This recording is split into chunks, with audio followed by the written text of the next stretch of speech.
आज हम लोग वैदिक गणित में भाग की एक विधि सीखेंगे जिसका नाम है परावर्त योजित। इससे पहले हम लोगों ने भाग की अनेक विधियों को देखा है, जैसे ऑस्क्यूलेटर से भाग देना, साथ ही ध्वजांक विधि से भी हम लोगों ने देखा है।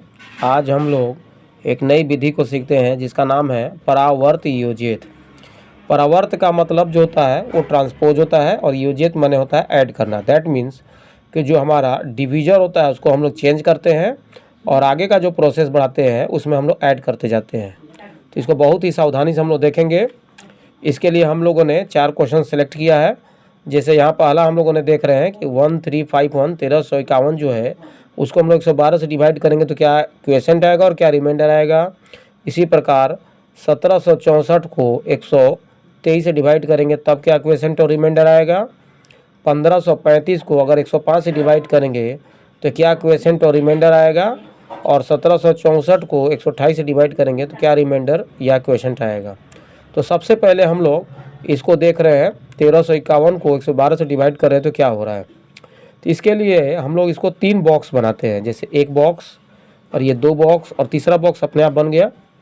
जो डिवीजर होता है उसको हम लोग यहाँ पर लिखते हैं 112 और जो हमारा डिविडेंड है उसको हम लोग 2 पार्ट में लिखते हैं। 2 पार्ट का कैसे हम लोग समझ पाएंगे 2 पार्ट में है। तो ये हम लोग देख रहे हैं 112 लिखा हुआ है, इसका मतलब 100 से ये ज़्यादा है। इसके 100 पर 2 डिजिट होता है, 2 जीरो होता है, उसके बाद 12 ज़्यादा है।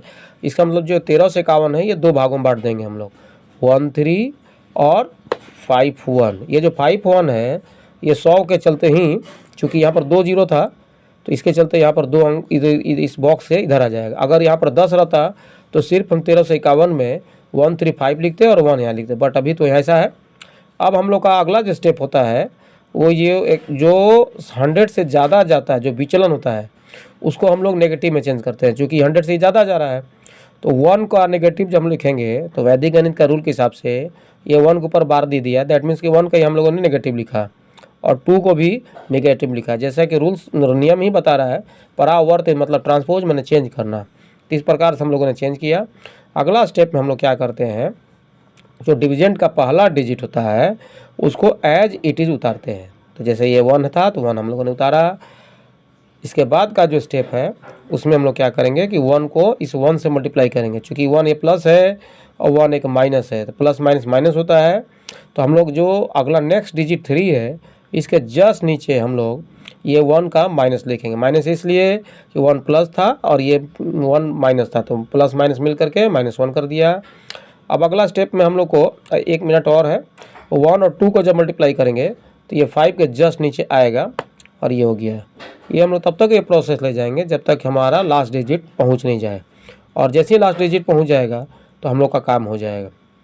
अब अगला स्टेप में हम लोग क्या करेंगे, 3 और 1 को जोड़ेंगे। एक्चुअल में ये माइनस दिख रहा है लेकिन जब इसको हम लोग जोड़ेंगे तो 3 - 1 ये 2 हो जाएगा। जैसे कि हम लोग अलग से इसको समझ सकते हैं, 3 + -1 तो ये हो जाएगा 3 - 1 तो ये 2। ये इसी चीज़ को हम लोगों ने यहाँ पर किया। तो अब ये आ गया 2। अब इस 2 को हम लोग फिर से उसी तरह से 1 और 2 में मल्टीप्लाई करेंगे। तो 2 प्लस है और ये 1 माइनस है तो ये 5 2 जस्ट 2 के नीचे ये 2 माइनस आ जाएगा। फिर इसी तरह से 2 जब 4 होता है तो 1 के जस्ट नीचे आएगा। एक बात का ध्यान देना है कि जैसे जैसे डिजिट बढ़ता जाएगा उसका स्टेप बढ़ता हो जाएगा। अब ये 4 यहाँ नहीं लिखाएगा, बीच में नहीं, ये यहाँ लिखाएगा। इसके बाद का जो स्टेप है अब इसको हम लोग ऐड करते हैं। तो 5 में जब 2 ऐड करेंगे माइनस के साथ तो हो जाएगा 3, और 3 में से जब 2 ऐड करेंगे माइनस के साथ तो ये आ जाएगा 1। उसी प्रकार से 1 + -4 करेंगे तो ये आ जाएगा 3 पर माइनस। अब हम लोग यहाँ पर जो वैदिक गणित का एक न्यूनन पूर्वेन और बदलने वाला जो सिस्टम है विनाकुलम का, उसका उपयोग करेंगे हम लोग। तो ये हो जाएगा 12। और हम लोग बहुत पहले से जानते हैं कि अगर 1 और 3 पर बार लगभग लिखा हुआ है इसका मतलब कि 10 में से 3 को माइनस करना होता है। तो जब 10 में से 3 माइनस करेंगे तो यह आ जाएगा 7। लेकिन चूँकि यहाँ पर 2 डिजिट है इसलिए यहाँ पर 07 करेंगे। तो इस प्रकार से हम लोग यहाँ पर इस 1 और 3 पर जो बार लगा हुआ है, दैट मीन्स कि 3 पर वेनुकुलम जो लगा हुआ है उसको हम लोग जो पॉजिटिव चेंज किया हम लोगों ने तो आ गया 0 और 7। तो इस प्रकार से अगर हम लोग 1351 में 112 से भाग देंगे तो जो 12 आएगा वो हमारा क्वोशेंट हो जाएगा और 07 जो आ जाएगा वो रिमाइंडर हो जाएगा। तो इस प्रकार से हम लोगों ने एक क्वेश्चन को देखा। अब हम लोग एक क्वेश्चन दूसरे क्वेश्चन को देख रहे हैं जिसमें 1764 को 123 से भाग देंगे। इसके लिए हम लोग 1764 जो हमारा डिविड है, हम भाज्य भी है, दो में बांट देंगे क्योंकि 123 में 2 डिजिट है तो जिसके चलते 100 के आसपास है, इसलिए ये 2 भागों में, जैसे कि पहले क्वेश्चन में हम लोगों ने देखा 1764 के एक साथ कर दिया। अब क्या करेंगे हम लोग, ये जो 2 देख रहे हैं इसको हम लोग चेंज करेंगे और 3 को भी नेगेटिव नंबर में चेंज करेंगे और ये 2 और 3 हमारा चेंज हो गया। इसके बाद 1 जो है वो 1 को जैसे एज इट इज उतारेंगे और 1 को हम लोग इस 2 से गुना करेंगे, चूँकि 1 प्लस है और 2 माइनस है, वो 7 के जस्ट नीचे आ जाएगा, 2 के ऊपर माइनस लग जाएगा और 1 को जब 3 से मल्टीप्लाई करेंगे माइनस के साथ तो -3 यहाँ पर आ जाएगा। तो इस प्रकार से हम लोग अगला स्टेप जब बढ़ेंगे तो 7 में से 2 घटेगा तो वो बचेगा 5। अब 5 को फिर से हम लोग 5 को 2 से गुना करेंगे तो 5 दूनी 10 और इस पर भी नेगेटिव मार्किंग रहेगा क्योंकि यहाँ पर माइनस है और ये 5 प्लस है। इसी तरह से 5 3 15 करेंगे हम लोग और ये 4 के जस्ट नीचे हम लोग लिखेंगे और ये 15 हमारा नेगेटिव मार्क हो जाएगा। इसके बाद जब हम लोग आगे बढ़ेंगे तो -15 + 4 करेंगे तो ये -11 हो जाएगा। उसी तरह से 10 -10 और -3 मिलकर -13 और +6 ये हो जाएगा -17। अब अगला स्टेप में हम लोग को इसी तरह से आगे बढ़ेंगे तो ये 7 और 11 को जब हम मर्ज करेंगे तो ये हमारा 7 और 1 ऐड हो जाएगा। दैट मीन्स कि हमारे पास 8 के ऊपर भी नेगेटिव और 1 के ऊपर भी नेगेटिव लगा रहेगा। इसके बाद हम लोग अगला स्टेप में, चूँकि ये दोनों नेगेटिव है इसलिए 123 को एक बार हम लोग यहाँ पर लिखेंगे और इसमें से इसको हम लोग माइनस कर देंगे तो ये हो जाएगा 14। और जैसा कि हम लोग जानते हैं कि अगर इसमें ये जो है 1 को ऊपर का जो डिवीज़र है वो पूरी तरह से यहाँ पर आ जाता है। ये एक ट्रिक है जो हम लोग को काम करता है। तो 1 3 3 को हम लोग इसमें ऐड कर देंगे। तो जब ऐड करेंगे तो हमारे पास हो जाएगा 3 में से 1 गया 2 और 8 में से 12 में से 8 गया 4, क्योंकि ये 1 2 3 जो है प्लस में है और 81 माइनस है। तो 1 2 3 माइनस अगर 81 करते हैं हम लोग तो 3 में से 1 गया 2 और 12 में से 8 गया 4 2। तो इस प्रकार से हम लोग देख पा रहे हैं कि जो हमारा रिमाइंडर है वो 42 आ गया और क्वोशेंट है वो 14 आ गया।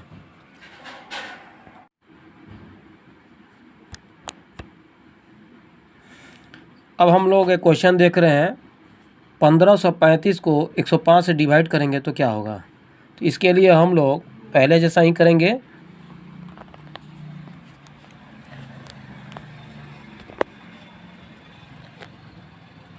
अब हम लोग 1535 को 105 से डिवाइड करेंगे तो इसके लिए हम लोग पहले जैसा करेंगे। 105 को हम लोग डिवीजर के रूप में इस तरह से लिखेंगे और जैसे कि पहले हम लोगों ने किया है 15 यहाँ लिख लेंगे और साथ ही 35 जो है वो इस जगह पर हम लोग लिख लेंगे।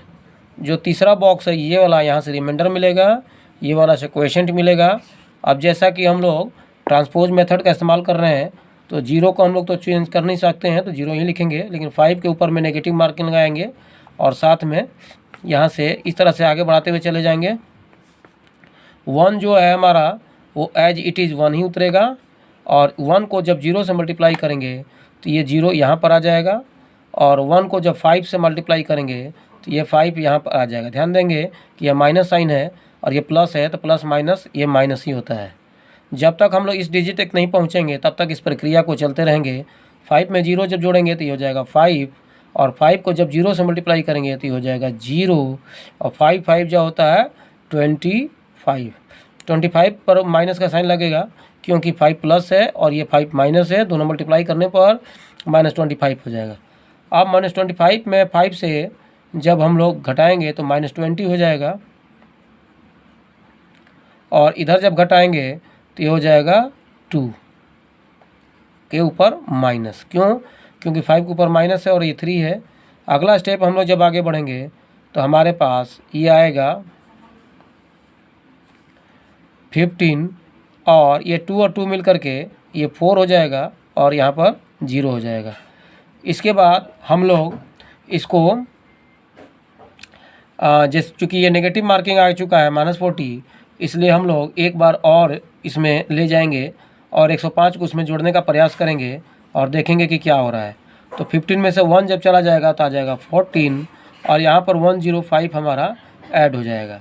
तो इस तरह से 5 में से जब 0 जाएगा तो 5 बचेगा और 10 में से 4 जाएगा तो 65 बचेगा। तो इस प्रकार से हम लोग यहाँ पर देख पा रहे हैं ये हमारा क्वोशेंट हो गया और ये हमारा रिमाइंडर हो गया। तो इस प्रकार से हम लोगों ने एक क्वेश्चन को और देखा। अब हम एक चौथे क्वेश्चन की तरफ हम लोग चल रहे हैं। इसमें हमारे पास प्रश्न है 1764 को 128 से डिवाइड करना है। इसको भी हम लोग परावर्त योजित मेथड से करेंगे, दैट मीन्स कि ट्रांसपोज ऐड से। तो जैसा कि हम यहाँ पर 2 और 8 देख पा रहे हैं तो इसको 128 से इधर लिखेंगे, ये डिवीजन हमारा हो गया। और 1764 को 17 और 64 दो भागों में बांट देंगे, जैसा कि हम लोगों ने पहला भी देखा था। क्योंकि ये 100 के आसपास का डिजिट है, इसलिए ये जो 4 अंक है इसको दो भागों में हम लोगों ने 17 और 64 को तोड़ दिया। इसके पहले हम लोगों ने नियम सीखा है। अब हम लोग क्या करेंगे कि 2 के ऊपर में बार लगाएंगे, दैट मीन्स कि नेगेटिव हो जाएगा, और 8 के ऊपर भी बार लगाएंगे। और जैसा कि पहला रूल था उसी तरह से हम लोग आगे फॉलो करेंगे। ये 1 जो है एज इट इज़ उतर जाएगा यहाँ पर, और इस 1 को हम लोग 2 से जब मल्टीप्लाई करेंगे तो ये 2 यहाँ पर आएगा नेगेटिव के साथ, क्योंकि 1 प्लस था 2 माइनस था। उसी तरह से 1 को 8 से जब हम लोग मल्टीप्लाई करेंगे तो 6 के जस्ट नीचे आएगा। ये हम लोग तब तक प्रक्रिया करेंगे जब तक 4 के नीचे ना आ जाए। अब 7 में से 2 जब जाएगा तो ये हमारे पास 5 बचेगा, क्योंकि 7 प्लस है 2 माइनस है। 7 में 2 जब ऐड करेंगे तो ये 7 प्लस -2, जैसे कि पहले हम लोग जानते हैं, ये 5 आएगा। 7 - 2 करके 5 आ जाएगा। अब इस 5 को हम लोग इस 2 से मल्टीप्लाई करेंगे तो 5 2 जा 10 होता है, वो भी लेकिन नेगेटिव मार्किंग के साथ ही होगा, क्योंकि 5 प्लस था 2 माइनस था। उसी तरह से 5 और 8 को मल्टीप्लाई करेंगे तो 5 8 जा 40 हो गया, ये माइनस हो गया। इसके बाद का जो स्टेप चलेंगे हम लोग, तो ये चूँकि -40 40 है और ये +4 है, दोनों मिलाकर के हो जाएगा -36, मतलब 36 पर दोनों पर नेगेटिव मार्क है। उसी तरह से -10 और -8 जोड़ेंगे तो 18 हो जाएगा, और 18 में 6 जब हम लोग सब्ट्रैक्ट करेंगे तो ये -12 हो जाएगा। इसका जैसे पहले हम लोगों ने क्वेश्चन देखा था ठीक उसी तरह से। अब अगला स्टेप में हम लोग जब चलेंगे तो ये जो हमारा है 15 एज इट इज रहेगा, और ये जो 12 में से 2 और 3 को ऐड करेंगे तो हो जाएगा -1 5 और 6, मतलब ये तीनों पर बार रहेगा। तो इसका पहले जैसा हम लोगों ने क्वेश्चन देखा था, चूँकि ये रिमाइंडर नेगेटिव आ गया है तो इसको पॉजिटिव करने के लिए एक बार हम लोग इसको ट्राई करेंगे, बट एक बार से ये नहीं हो पाएगा, क्योंकि अगर हम एक बार 128 लाएंगे तो फिर से नेगेटिव मार्क आ जाएगा। इसलिए हम लोग इसको 2 बार कर रहे हैं ट्राई। तो 2 बार जब करेंगे तो हमारे पास 15 में से 2 घटेगा तो ये हो जाएगा 13, और 2 और 128 को जब मल्टीप्लाई करेंगे तो ये हमारे पास हो जाएगा 256। 256 है वो प्लस में रहेगा और 156 माइनस में है, जैसा कि हम लोग यहाँ पर सामने में अलग से सॉल्व करके देख पाते हैं। 256 इसमें से 156 ये नेगेटिव मार्क है, जब इसको माइनस कर देंगे तो 6 में से 6 गया 0, 5 में से 5 गया 0 और 2 में से 1 गया 1। तो इस प्रकार से 100। तो इस प्रकार से हम लोगों ने देखा कि 13 हमारा है वो क्वोशेंट है और 100 जो है वो रिमाइंडर है। तो कुछ स्पेशल क्वेश्चन को भी हम लोगों ने परावर्त योजित मेथड से देखा, और भी बहुत सारे प्रश्न ऐसे हो सकते हैं। तो परावर्त योजित का कुछ क्वेश्चन को मैंने बनाया, और भी कुछ आप लोग को डाउट होगा तो ज़रूर पूछना चाहिए।